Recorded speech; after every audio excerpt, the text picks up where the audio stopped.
Hi, welcome back to the Big Grief Podcast. I'm Alison, and I am really excited about this episode. I recently spoke with Terry Tucker. Terry is a cancer survivor, a former police officer. He was a Citadel cadet, and he's been many, many other things in his life as well. He wrote a book called Sustainable Excellence, 10 Principles to Leading Your Uncommon and Extraordinary Life. I have my copy here. It is a fantastic read. I could not put it down. Check it out if you can. It's available on Amazon. He talks about his struggles and grief in life and how he's worked through those to truly lead a successful and extraordinary life. He and I talked a lot about grief and how some of the principles in his book can be applied to grief and the grief journey. We actually spoke for so long that this interview will be a couple of episodes, but I honestly could have talked with him all day. And I really hope to be able to interview him again sometime. But for now, I hope you enjoy part 1 of my interview with Terry Tucker.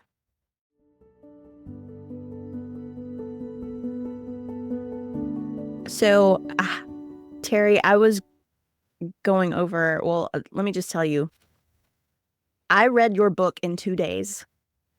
I couldn't put it down. After I read it, I felt like I could take on the world.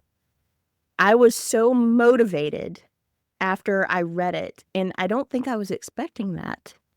But just to give some of our listeners just a little bit on you, I just want to read this off real quick. You've been an NCAA Division I college basketball player, a Citadel cadet, an undercover narcotics investigator, a SWAT team hostage negotiator, high school basketball coach, business owner, and cancer survivor. Any one of those would be enough for the average person in their life. But to have all of those, that makes for a pretty impressive life. So I think it just means I'm old. it's a lot of experience, and that comes in handy. So if you can just sort of tell everybody like how you have used a lot of that experience to help others in life, and a little bit about yourself too. Sure. So I grew up on the south side of Chicago. I'm the oldest of 3 boys. You can't tell this from looking at me or from my voice, but I'm 6'8" tall. And as you mentioned, I went to the Citadel in Charleston, South Carolina, which is a military school, on a NCAA Division I basketball scholarship. It's interesting. I've got another brother who's 6'7", who was a pitcher for the University of Notre Dame's baseball team. Another brother who's 6'6", who was drafted by the Cleveland Cavaliers in the National Basketball Association. And then my dad was 6'5". So we used to joke that if you sat behind our family in church growing up, there wasn't a prayer's chance you were going to see anything that was going on, in the front of the church. But it was our 5'8" mother that, really, it didn't matter how big, tall, strong we were. Whatever mom said, that's the way it went. And it's still that way. My mom's almost 90 now. But my parents taught my brothers and I the importance of family, of loving each other, of caring for each other, of supporting each other, and modeled sort of the give back service aspect of life. And I did a lot of things, but if you asked me what I did in my life, I would tell you I was a police officer. And both of my brothers have spent their careers in education and high school education. So I think without even realizing, mom and dad never said you need to give back, but they modeled what we should do with our lives. And that's really, it starts there. I mean, my story is not, my dad was a drunk and beat the heck out of my mother and my brothers. No, I mean, we came from a very caring, loving family that everything rotated around sports. And we were always going. And my parents used to do what I would call divide and conquer parenting, which was, I'd have a game on Thursday night at this location. My brother would have a practice on Thursday night at that location. So dad's going with me, mom's going with brother. It was just constant back and forth, but we loved it. It was our whole lives revolved around athletics, sports.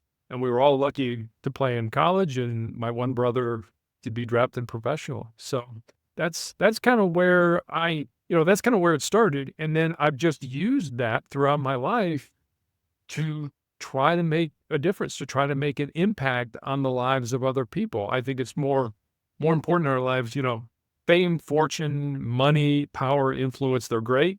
There's nothing wrong with them. But at the end of your life, it's not what you got, it's what you gave in your life that I think you're going to be judged on. Yeah. And a lot of times you get more out of it too when you are helping others. I mean, it's all better to give than receive, right? You always feel better helping others. You do. And it's important. And it's what we're called to do. And it's that connection with other people. I've been asked so many times over the podcast that I've done, well, how do you want to be remembered?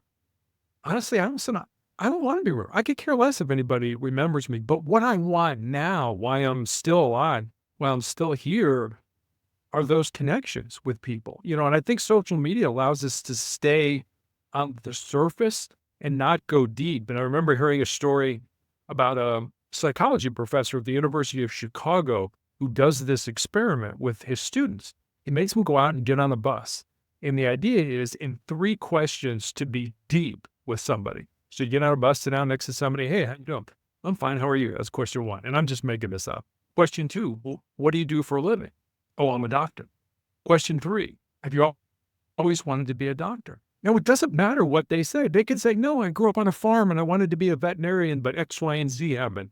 Or my mother was a doctor and she died of breast cancer at 40, and I'm honoring her legacy by following in her footsteps. Whatever they say, now you're deep with someone because now they're telling you their why in life, why they do what they do. Yeah. You bring up something that I loved, this part in your book where you talk about finding your purpose. And I think that goes along with it. Your why, finding your purpose. However, and I'm going to apply this to myself and to my grief journey. How can we find our purpose when we aren't sure what life is anymore? When we experience extreme change in our lives and you don't know your next steps. And it's, you talk a lot about finding your purpose and mindset, but how can we find our purpose when our life is at that point? Yeah, when you're about as low as you could possibly. Right. When you're laying on the floor and you're listening to 70s music, you're crying. Yeah, not that I've ever done that, but I don't know the answer to that question. The only thing I could say is you just have to keep going. I remember during my cancer journey, there was a period of time where I was on this drug called interferon, and it gave me severe flu-like symptoms every week after I took the injection for 2 or 3 days. I was so sick of being sick that I literally prayed to die. And I felt there were sort of 2 camps. There was the living camp and I'm in the not dying camp. And I just felt I was in the not dying camp. Didn't feel I was living. Didn't feel I was doing anything, contributing, nothing. I was just surviving. And Alison, sometimes a good day was literally getting out of bed and making it to the couch. That was a good day. That was, and I'm sure you're on it. Like, really? I do it every day. But when you're that down, when you're that depleted, when you're that low, sometimes it's just those small little things. And I used to beg to die. I really did. I was like, God, please take me out of this. But if he didn't, if I woke up the next morning, it was like, okay, now I've got to do the best I can today. And maybe today I could throw a load of washing and help my wife, with some aspect of taking care of the house and taking care of me. It's just small steps. It's baby steps. It doesn't have to be, well, you know what? I'm going to wake up someday and there's going to be a big ass on my chest. I'm going to have a cake, but this is all going to go away. It never goes away. Grief, pain never goes away. And in all honesty, I don't think it should, because the only way we grow, the only way we get better, the only way we improve is if we go through hard times, we go through difficult times. I'm not saying that, losing somebody, because I've lost people and, you have as well. I'm not saying that's easy, but if it was easy, everybody would do it. There's a lesson you're supposed to learn. There's a meaning in the misery that you're supposed to learn. Find that meaning. And someday, I don't know when, more than likely it'll come out the other end. There's a great line in Ernest Hemingway's book, Farewell to Arms, which is a kind of semi-autobiographical account of his time as an ambulance driver for the Italian army during World War I. And the line is this: life breaks everyone, and afterward, many are stronger at the broken places. I think that's what grief teaches us. Definitely. You know, in the last episode, Heather and I were talking about, and I've had this conversation with friends of mine who have also lost people. Conversation last week with a girl I went to high school with who lost her husband not too long ago. Everybody wants you, after a loss, to get back to normal. How many times do you're back to normal? Let's get back to normal. There is no, first of all, your normal is not normal anymore, but you are forever changed. You're a completely different person. And for me, it was trying to figure out what my life was and where I go, because I felt so changed. Now, my values hadn't changed.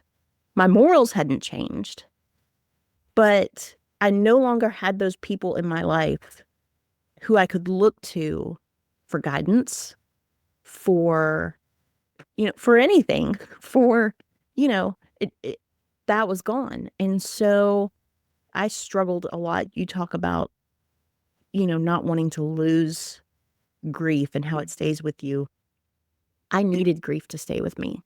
And I didn't know that until recently.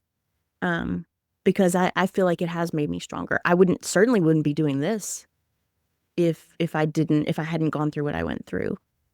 And so I keep thinking back to your book and where you talk about mindset, because I had to get in the right mindset before I could ever take those next steps. And because everybody kept saying, "No, get back to normal," but I couldn't. And so it took me taking like you say, just getting out of bed or just brushing my teeth, anything like that. But anyway, normal things. Right. Yeah. Normal things in a life that doesn't feel normal anymore. It's so surreal. But yeah, anyway, I keep thinking about how much you talked about mindset in your book and how much I have had to try and change my way of thinking because my life feels so surreal now. Oh, yeah. When my father died, I had just graduated from college. I was the first person in my family to graduate from college. I'm all set to make my mark on the world. I moved home to find a job because I'm really going to date myself now. Alison, this was long before the internet was available. And within 6 months of being home, my grandmother, who's living in one bedroom, develops lymphoma. And my father, who's living in the bedroom right next to my grandmother's, develops end-stage breast cancer. And for the next 3.5 years, I lived at home, helping my mother care for my father and my grandmother, who were both dying of their individual cancers. And I remember when my father died, my father was my hero. He taught my brothers and I sports. We would play catch. I watched the movie Field of Dreams. I will cry 100% of the time at the end of that movie. Can we have a cat? I'm going to start doing it now. My dad's been dead for 40 years, but that, grief is a direct result of the love that you have for another human being. Mm-hmm. But I remember my father's boss came to the funeral, and my father's boss had a really unique story. He had 3 small boys when his wife unexpectedly died. And he's all alone, trying to raise 3 small young men. And he pulled my brothers and I aside, and he said, "I'm going to tell you something." He said, "You can do with this what you want." He said, "How you act at the wake, at the funeral, at the cemetery will be how everybody else acts. If you're telling stories about your dad and what a great guy he was and all that kind of stuff, if you're laughing, if you're doing stuff, people will follow that. If you're down, you're depressed, you're crying, you can't handle it, you can't hold it together," he said, "people will be like that." And it wasn't pressure. It was, I'm a kid out of college. I don't know how to handle death. I remember my grandfather was a Chicago police officer, and I remember I was at his funeral. I was like 6. And I'm saying, I've never been to a funeral or a wake before. And, we're at the funeral home and everybody's there and they're crying. I went out in the parking lot and started crying. My dad comes out and said, "What are you doing?" I said, "I'm crying." "Why are you crying?" "Because everybody else." Right. well, if everybody else is doing it, I guess I should be doing this. Yeah. But, I felt so alone with my father dying. I was like, look, I don't have kids. I may be in a serious relationship. You can't die. I need to talk to you about being a man and growing up and having a job and raising a family. And I guess it was God's way of saying, he's taught you what he was supposed to teach you. Now you got to figure that out on your own. It's interesting you say that about what your father's boss said at the funeral, because my mom, she told me, she had told me this, a while before she got sick. It was a very rare colon cancer. We didn't even know that she was sick until 2 weeks before she died. It was very, very fast, very, very aggressive. And my mom also had lupus and Sjogren's syndrome. So she had 2 autoimmune issues as well as the cancer. And she had breast cancer about 2 or 3 years before she passed away. But she had told me that she did not want a sad, somber affair. She did not want that. So I put together a playlist of all of her favorite songs, Beach Boys, Elvis. I mean, all of that on there. She wanted some Irish music on there, so I put that on there too. And, and that's what I played at the visitation. That's what I played at the funeral. And when people came to the church, that visitation, people never show up when the time is supposed to be. Our visitation was supposed to be from 4 to 8. People started showing up at noon, and we were there until 9 o'clock at night. But people were like dancing in the aisles because mom wanted that type of, that's how she wanted to be remembered. So that's what we did. And it's funny, my dad always said that he didn't want a funeral. He didn't want a big fuss, a big to-do. So when my father passed away 14 months after my mom from a rare lung cancer, he was not a smoker, passed away from a rare lung cancer. It was at the beginning of COVID, and we couldn't have a funeral. So it worked out, how we could only do graveside services for him. So it ironically worked out just how he wanted. Whether we liked it or not, we couldn't have a funeral for him. But yeah, it's interesting because same thing. That was a very sad, somber affair at my dad's funeral. Complete opposite from my mom. But yeah, it definitely sets the tone. And that's interesting how that happens. So because it's, we've talked on here before about how, I don't know about necessarily for you, but for me, grief was not modeled growing up. My parents were very stiff upper lips, don't cry, don't show emotion, just carry on. And so that's how I've always sort of handled it. So when I suddenly found myself, I was their caretaker and then I lost both of them, I didn't know what to do. And it was very difficult for me because I wanted to cry. I wanted to be mad and angry and upset. But then my upbringing told me otherwise. Absolutely. I was the same way. I mean, I never saw my father cry until his mother died when I was in college. There was and I mean, we would go, we're from Chicago, Irish, where it's like, we went to the wakes and people were there and it was like, you're looking around and you're like, okay, this is what it's like. And the thing you have to remember is that, funerals and wakes and visitations, they're not for the dead. They're for us. They're for the people that get left behind. And that's an important thing to remember. This isn't for them. They're never going to remember. They're never going to know how many people showed up at their funeral or anything like that. It's for us. It's for us to come together. And again, I think it goes back to connection. We need people around us when we're feeling bad. We don't need to be by ourselves. We don't need to be isolated. You mentioned COVID. What did COVID teach us? We're not good when we're isolated. Alcoholism rates went up. Divorce rates went up. Drug abuse rates went up. Domestic violence rates went up. All because we were isolated. We are better together. We get through stuff as a group, as a family, as a country, whatever it ends up being. Look how we came together after 9/11. Right. Look down the street and the American flags all up and down the streets and things like that. We're better together than we were. Definitely. Yeah, I've lived on my own most of my adult life, but I never felt more alone and isolated than I did during COVID. At the time, we didn't know when it was going to be over. And I think that too, the not knowing a lot of things, but the not knowing, when you're going to see somebody again or, be able to gather or whatever. Yeah, that can take a toll on you too.